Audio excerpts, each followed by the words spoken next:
بسم اللہ الرحمن الرحیم۔ یہ منہاج العربیہ کا سبق نمبر 11 ہے، ٹھیک ہے۔ اور اس سبق کی واحد جمع میں ڈسکرپشن میں لکھ دوں گا، وہاں سے آپ اس کی واحد جمع یاد کر لیجئے گا۔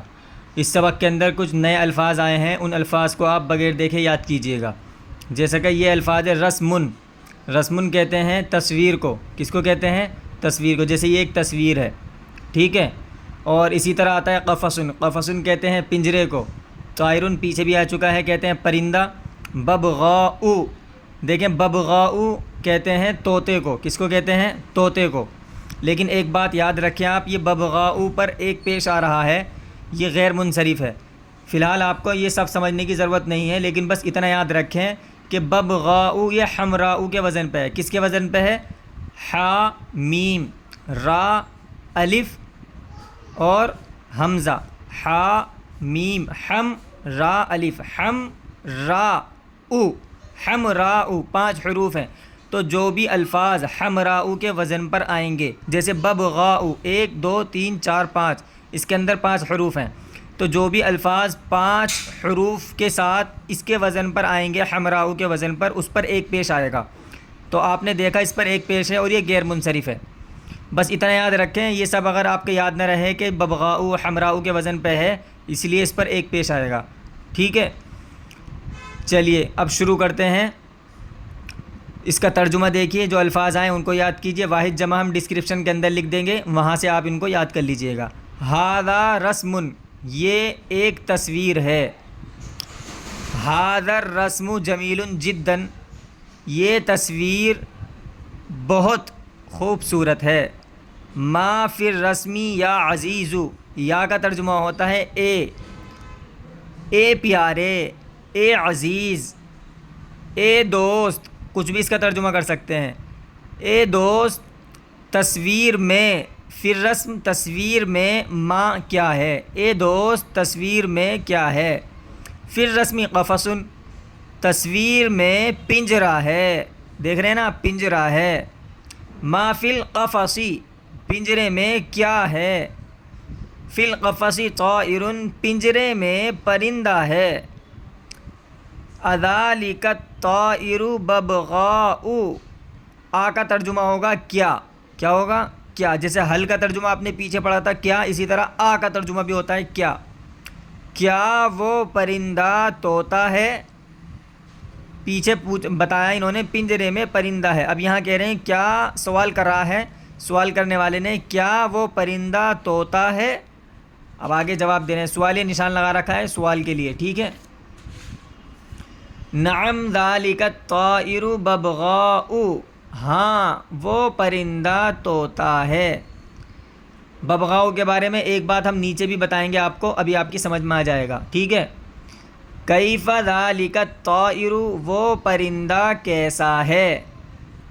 ہوا جمیل جدا، وہ یعنی پرندہ، ہوا ضمیر کا مرجع، مرجع مطلب جہاں سے ہم اس کو مراد لے رہے ہیں۔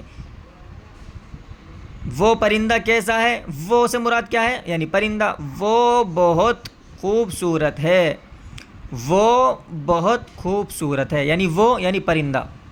لمن ھذا القفص، یہ پنجرہ، لمن کا ترجمہ ہوگا کس کا یا کس کے لیے۔ لمن کس کا، لمن کس کے لیے، اس کے 2 ترجمے ہوتے ہیں، ٹھیک ہے۔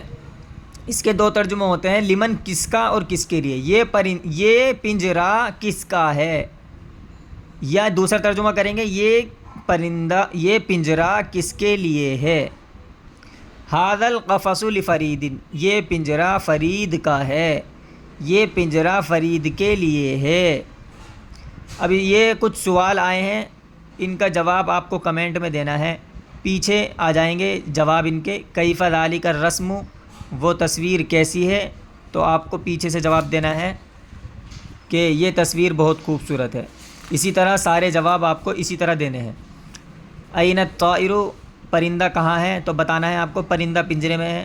اہو لفرید، کیا وہ فرید کا ہے، تو آپ کو بتانا ہے کہ فرید کا ہے نہیں ہے، ہاں وہ فرید کا ہے۔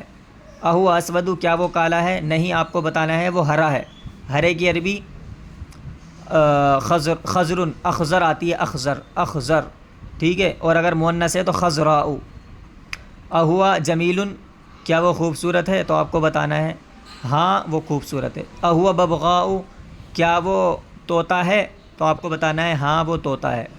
اذالک القفص کبیر، کیا وہ پنجرہ بڑا ہے؟ تو آپ کو بتانا ہے نہیں وہ پنجرہ چھوٹا ہے۔ اہذا الدرس صعب، کیا یہ سبق مشکل ہے؟ تو آپ کو بتانا ہے نہیں یہ سبق آسان ہے۔ چلیے اس کا ترجمہ کر لیتے ہیں۔ یہ کتاب کس کی ہے؟ کس کی ہے کے لیے؟ لمن، لمن ھذا الکتاب۔ طوطا کس کا ہے؟ لمن ببغاء، لمن ہم ببغاء بھی کہہ سکتے ہیں۔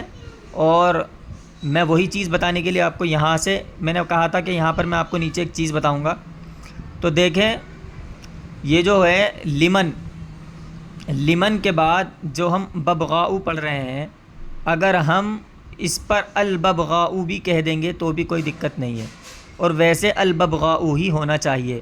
الف لام لگا کر اس کو پڑھیں گے الببغاء، کیا پڑھیں گے؟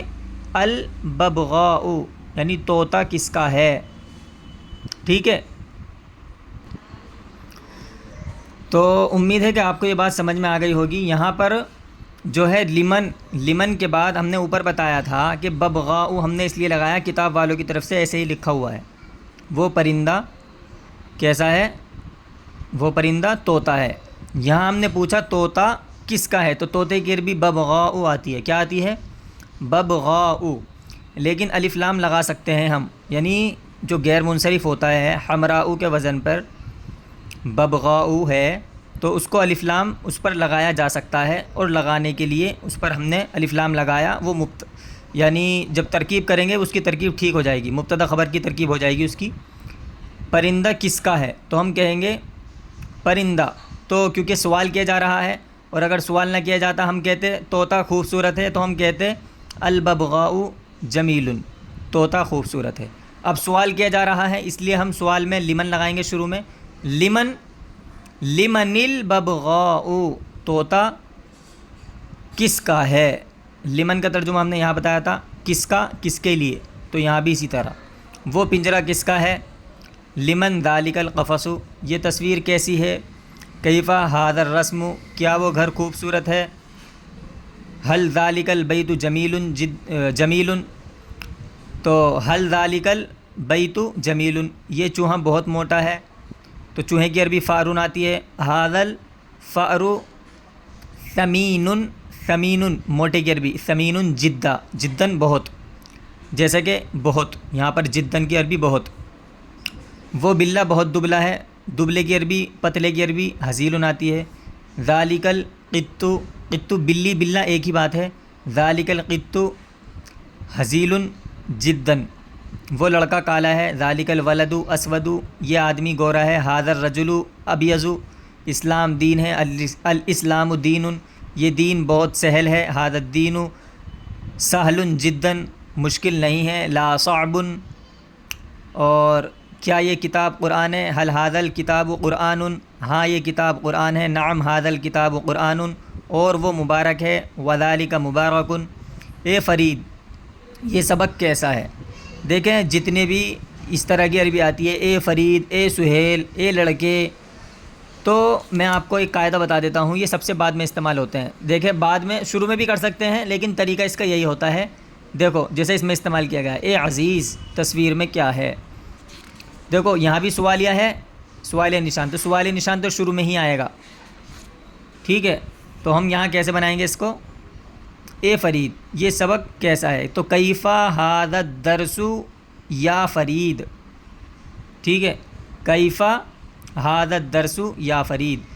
اور اگر آپ چاہتے ہیں کہ میں جملے آپ کو کاپی میں لکھ کر بنا کر دکھاؤں تو انشاءاللہ وہ بھی میں بنا کر دکھا دوں گا، آپ مجھے کمنٹ کر دینا، ٹھیک ہے۔ یہ سبق آسان ہے، مشکل نہیں۔ ھذا الدرس سہل لا صعب، اس سبق کو اچھی طرح یاد کریں، جو نئے الفاظ آئے ہیں وہ بھی یاد کریں، اور سبق کی واحد جمع میں کمنٹ میں اور ڈسکرپشن وغیرہ میں لکھ دوں گا، اب نہیں تو 1-2 دن بعد آپ دیکھ لینا، ٹھیک ہے۔ السلام علیکم۔ کوئی چیز سمجھ میں نہ آئے تو معلوم کر لیجیے گا۔